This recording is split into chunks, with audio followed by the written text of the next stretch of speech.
पीडा, दुःख, सङ्घर्ष यी तीन चिजहरू भनेको भोग्नेलाई मात्र थाहा हुन्छ क्या। पीडा कस्तो हुन्छ त्यो भोग्नेलाई मात्र थाहा हुन्छ, दुःख कस्तो हुन्छ त्यो पनि भोग्नेलाई मात्र थाहा हुन्छ, सङ्घर्ष के हो त्यो गर्नेलाई मात्र थाहा हुन्छ क्या। अनि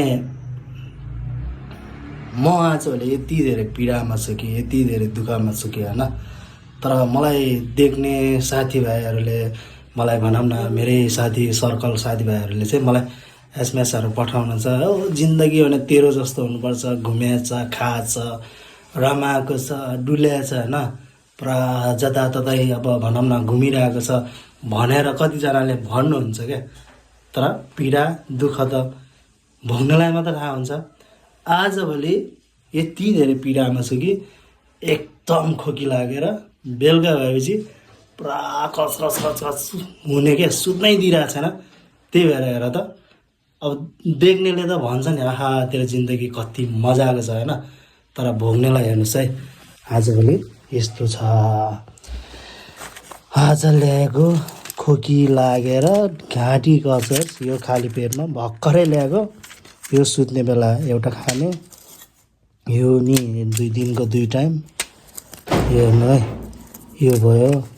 अनि यो एउटै रहेछ, यो होइन यो हेर्नु त बिहानको 6 बजे के अरे 2 बजे 10 बजे बोल्न नि सकिरहेको छैन।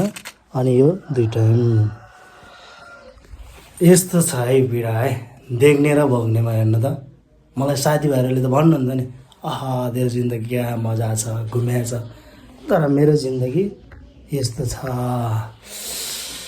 Love you guys. त्यसैले कर्म गर्न नछोडौँ, अरूले के भन्छ त्यतातिर ध्यान नदिनु, आफ्नो कर्म गर्न नछोड्नु। राम्रो होस् या नराम्रो होस्, सफलता होस् या नहोस्, कर्म गर्न चाहिँ नछोड्नु।